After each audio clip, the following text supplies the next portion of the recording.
What would you do if you stayed in a strange old house and discovered that someone who lived there long ago had never really left?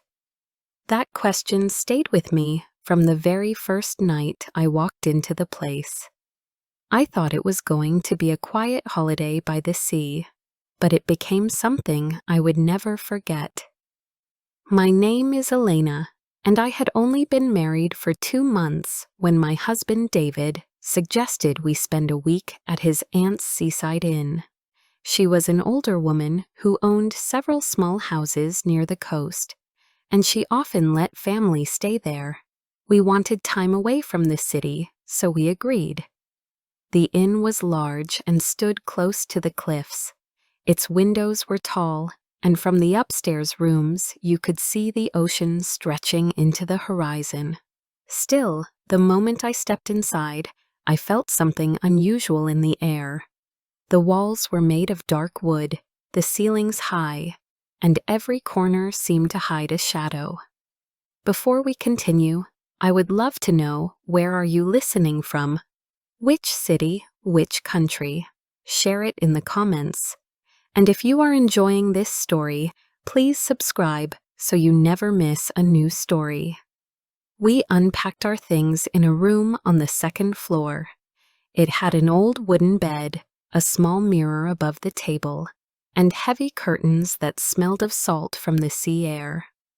I remember looking around and saying to David that the house felt too quiet, as if it had been waiting for someone to enter again.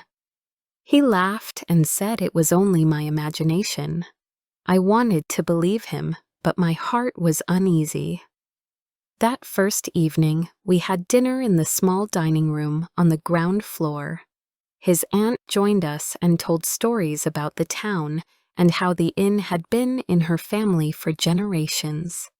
She smiled often, but when David asked if the place had any legends or ghost stories, her face grew serious. She said people in the village spoke of a woman who once lived there many years ago. She had waited for her husband, who never returned from sea. They called her the widow of the inn. His aunt shook her head quickly and said, "But those are only old stories." Still, her eyes told me she believed more than she wanted to admit. That night, the wind was strong, and I could hear the waves crashing against the rocks below the cliff. I woke up in the middle of the night because I thought I heard someone whisper my name. At first, I believed it was the wind, but then I heard it again, softer, closer. "Elena," I sat up in bed, my heart racing. The room was dark, except for a thin line of moonlight falling through the curtains. I turned toward the mirror on the table, and for a moment I thought I saw a shadow pass across it. I wanted to wake David, but he was sleeping deeply.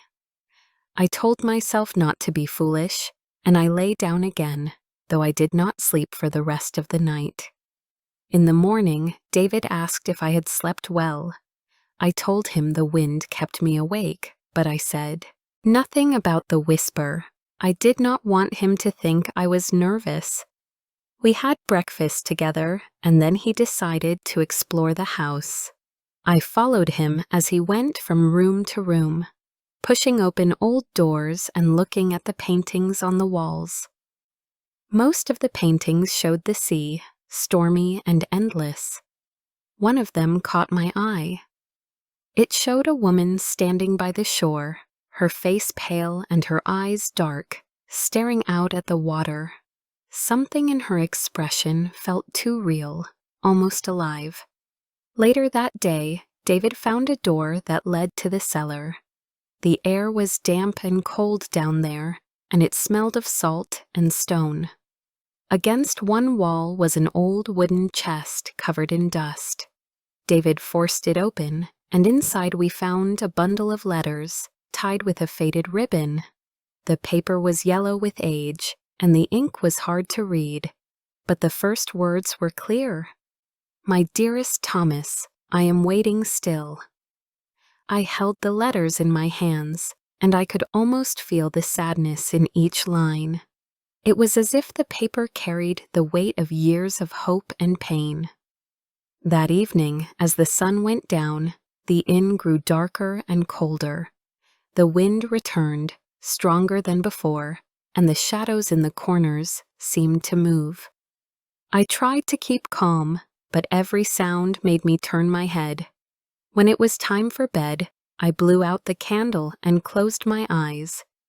For a while there was silence, but then I heard it again, a whisper.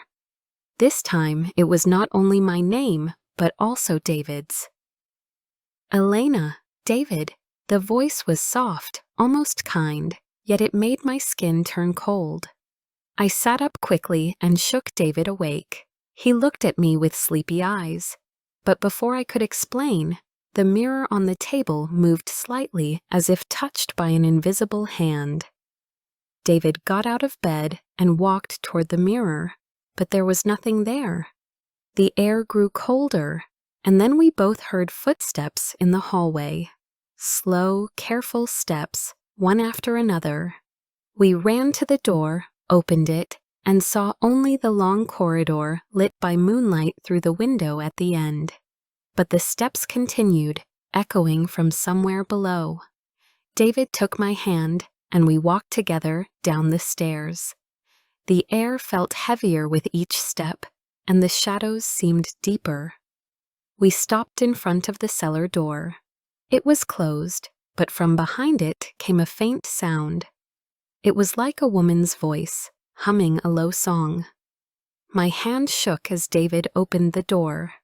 The cellar was dark, and we could not see far, but the humming grew louder. At the center of the floor, the bundle of letters we had found earlier lay open, as if someone had placed them there. The ribbon was gone, and the pages spread across the stone. The letters moved slightly, though there was no wind. I whispered to David that we should leave, but he said we needed to understand what was happening. He gathered the letters and put them back in the chest. The moment he closed the lid, the humming stopped, and the cellar was silent again. We climbed the stairs in silence, neither of us speaking. In my heart, I knew this was not the end. Something in that house was trying to reach us, and I feared it would not let us go until we listened. That night, I dreamed of the woman from the painting. She stood by the shore, her hair blowing in the wind, her eyes full of sorrow. She looked at me and spoke without moving her lips. "Help me." I woke with tears in my eyes and a heaviness in my chest. When I told David about the dream, he held me close and said, "It was only my mind creating stories after hearing his aunt's tale. But I knew it was more than that. The widow of the inn was real, and she wanted something from us." The next morning, I could not stop thinking about the dream. The image of the woman by the shore stayed in my mind, as if she had truly spoken to me. David tried to cheer me up by suggesting a walk into the village. The air outside was cool, and the waves hit the rocks with steady force. We followed the narrow road that led from the inn to the small town square. There were a few shops, a bakery, and a library that looked old but welcoming. I told David I wanted to go inside, and he agreed. The library was quiet, filled with the smell of old paper. I asked the librarian if she knew anything about the history of the inn. She looked at me for a moment, then nodded. She said people often spoke of Margaret, the widow who had once lived there. According to the records, she had been married to a sailor named Thomas. He had gone to sea and never returned. Margaret waited year after year, watching from the windows of the inn. When she died, people said her spirit stayed behind. The librarian lowered her voice and added that sometimes visitors claimed to see her shadow near the staircase or hear her voice in the cellar. I felt a chill even though the room was warm. David said it was only folklore, but I could see in his eyes that he was less certain than before. He asked to see the local archives, and the librarian brought us a stack of newspapers. We spent an hour turning the fragile pages. In one article from many years ago, we found a report about a storm at sea. Several ships had sunk, and among them was the vessel where Thomas had worked. His body was never found. Another article described how Margaret had continued to wait for him, believing he was still alive. She became known in the village as the woman at the window because she spent every evening staring out at the horizon. We left the library with heavy hearts. I could not stop imagining her, standing by the glass night after night, hoping to see a familiar face. Back at the inn, the air felt colder than usual. I thought maybe it was the sea wind, but inside my chest I felt a weight pressing down. After lunch, David went upstairs to rest, and I decided to walk around the house alone. The hallways were peaceful, quiet, but I sensed that I was not alone. My steps echoed on the wooden floor, and the silence grew louder with each turn. When I reached the end of the corridor, I noticed a small door I had not seen before. It was narrow and hidden between two larger panels of wood. I pushed it open and found a tiny room with only a chair and a broken mirror on the wall. On the chair lay a small wooden box, painted with faded flowers. I picked it up and opened it. Inside was a music box, the kind that plays when you turn the key. I turned it slowly, and a soft melody began to play. It was sweet but sad, like a song of farewell. As the music filled the room, I felt the air change. The mirror reflected not only my face, but also another figure behind me. I turned quickly, but no one was there. My heart beat fast, and I whispered, "Margaret?" For a moment, I thought I heard a sigh, almost like an answer. The song ended, and the room fell silent again. I carried the box back to our room and showed it to David. He looked at it carefully and said it must have belonged to her. He suggested we leave it where we found it, but I could not let it go. I felt as if Margaret wanted me to keep it, as if she had guided me to find it. That night, we lit a candle and placed it near the music box.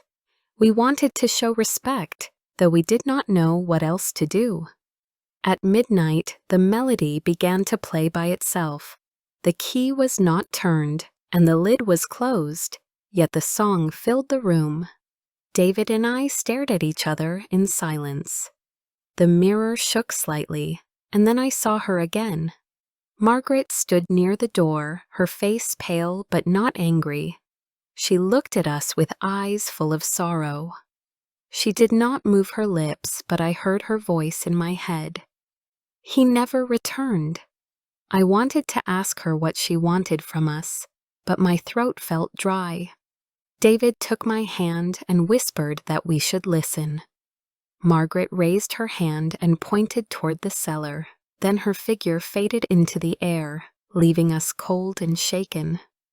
We knew we had to go back there, though I feared what we might find. The next evening, we gathered our courage and went down. The cellar was colder than before. The chest stood in the corner, but this time the lid was already open. Inside were not only the letters, but also a small book we had not noticed earlier. Its cover was worn, and the pages were yellow. I opened it and saw Margaret's handwriting. It was her journal. I began to read aloud while David held the candle. She wrote about her love for Thomas, her joy when they married, and the pain when he left on his final journey. She described the nights she waited by the window, praying for his safe return. Page after page told of her hope turning to despair. One line made me stop. "If he does not come back, I will wait until the sea takes me too." My eyes filled with tears. I felt as if her soul was speaking directly to me through the words, David said maybe she could not find peace because she never learned the truth about Thomas. He thought if we discovered more, we might help her. The next morning, we returned to the village and asked around. Most people only repeated the old story, but one old fisherman remembered something different. He said there were whispers that Thomas had survived the storm but had been injured. Some believed he reached another port but never managed to return. Perhaps Margaret never heard the truth and continued to wait. When I shared this with David, he said we should tell Margaret. Maybe if she knew he had lived, even for a short time, she could rest. That night we prepared the music box and the journal. We placed them on the table and lit 2 candles. As the melody played, the room grew colder again, and Margaret appeared. She looked at us with the same sad eyes, but this time I spoke. I told her about the fisherman's story. I said Thomas may have lived after the storm, but he had not returned because he was hurt and lost. For a moment, her face seemed to change. She looked less empty, almost alive. Then she whispered, "He tried." The candles flickered, and the music box stopped. She faded slowly, leaving the room warm again. I believed she had heard me, but I also felt she was not yet free. Something was still missing, something we had not done. The following day, David suggested we look at the old chapel on the hill outside the village. People said Margaret often went there to pray. We climbed the path in the afternoon, and when we reached the chapel, we found it empty and silent. The wooden benches were covered in dust, but a small vase of dried flowers stood near the altar. I placed the journal and the letters there, thinking perhaps this was the place where she wanted them to rest. The moment I set them down, the air grew lighter, as if a burden had been lifted. That night, back at the inn, the house felt calmer. No voices called our names, and no shadows moved in the corners. Yet in my heart, I knew Margaret would appear again. She had lived with her sorrow for too long to leave so quickly. I lay awake, waiting, and near midnight, she came.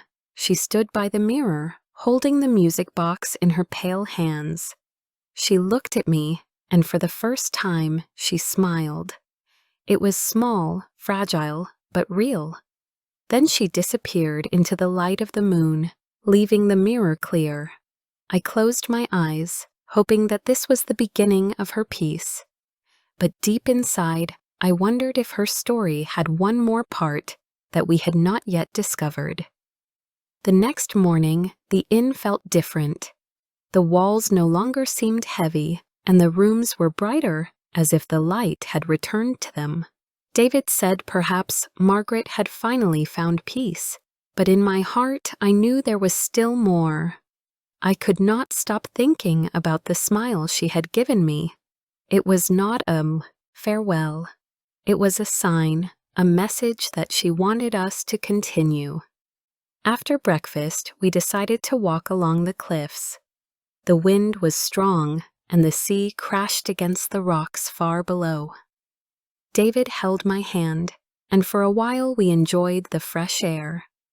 But then I saw something on the ground near the edge of the path. It was a small locket, half buried in the earth. I picked it up and opened it. Inside was a faded picture of a man in a sailor's coat. His eyes were kind, and his smile gentle. On the other side were the initials, M and T. I knew at once it belonged to Margaret and Thomas. I showed it to David, and he said quietly that maybe Margaret had lost it during one of her walks here, waiting for his return. That evening, as the sun set, I placed the locket next to the music box on the table. I wanted her to see that it was found. At midnight, the melody began again, without my touch. The locket opened by itself, and Margaret appeared in the mirror. This time, she looked not at me, but at the picture of Thomas inside the locket. She lifted her hand as if to touch it, and her face softened with love. Then her eyes turned to me. Her voice was only a whisper, but clear. He came back. I felt my chest tighten. I asked her what she meant, but she only repeated it. He came back. Then she faded, leaving me more confused than before. I turned to David, and we agreed we needed answers. If Thomas had returned, why had Margaret never known? And why was her spirit still tied to this place? The next day, we went again into the village. We visited the small coffee shop near the square and asked if anyone remembered old stories about Margaret and Thomas. Most shook their heads, but one elderly man who sat near the fire listened to us carefully. He said he had been a boy when Margaret was alive. His mother had worked in the inn, cleaning and cooking for her. He remembered how Margaret sat by the window every evening, waiting for her husband. Then his eyes grew sad. He said one night, many years later, a stranger came to the village. He was sick, thin, and weak. The stranger went to the chapel, and the old man's mother said he cried there for hours. Later, she learned he was Thomas, but by then Margaret had already died. I felt tears in my eyes. So Thomas had returned, but it was too late. Margaret never knew, and her soul had remained in sorrow.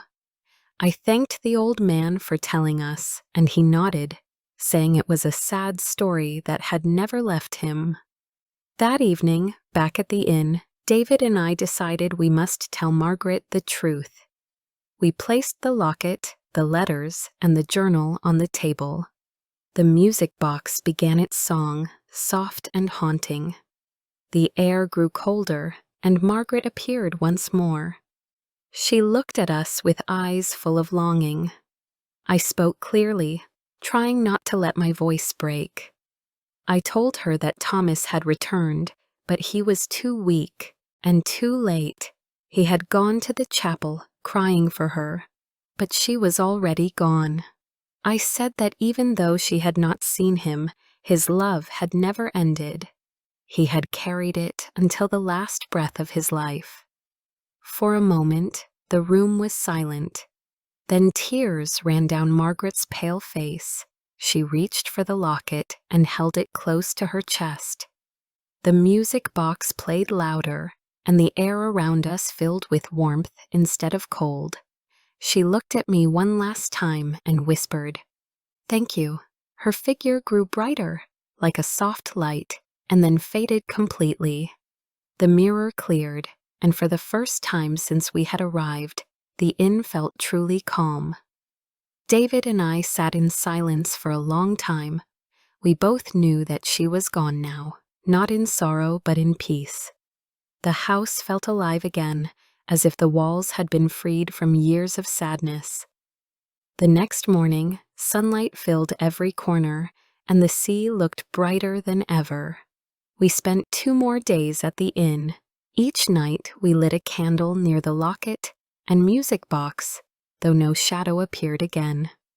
I sometimes thought I heard the faint sound of the melody, but it was soft and gentle, like a farewell gift. I began to feel close to Margaret, as if she were a friend who had trusted me with her story. On our last morning, before we left, I walked to the chapel on the hill. I carried the locket and placed it on the altar beside the dried flowers. I whispered that her love was not forgotten and that Thomas had returned in the end. The chapel was silent, but I felt a calm presence, as if she had heard me. When I walked outside, the air was fresh, and the sea wind felt soft on my face. We packed our things and closed the door to the inn. As we drove away, I looked back at the house. For the first time, it looked like a home, not a place of shadows. I knew the widow's secret was safe with us, but more than that, I knew her spirit was free. Even now, when I think about Margaret, I feel both sadness and hope. Sadness because love can sometimes be lost in time, and hope because love can also survive, even death. Margaret waited for Thomas, and in the end, she learned he had never truly abandoned her. He had come back, though too late for life, not too late for love. Sometimes at night, when I cannot sleep, I take the journal we brought home with us and read a few pages. Her words remind me of how deep love can be, how powerful waiting can become, and how important it is to tell the people we love what they mean to us, while we still have time. I believe that is why her spirit found me. She wanted someone to carry her story, to remember that she was not only a ghost in a house, but a woman who loved deeply and waited too long. And each time I think of her, I whisper back into the quiet night, "Margaret, he did come back." If this story touched your heart, please subscribe for more emotional English stories and tell me in the comments, would you have stayed in that inn or left the first night?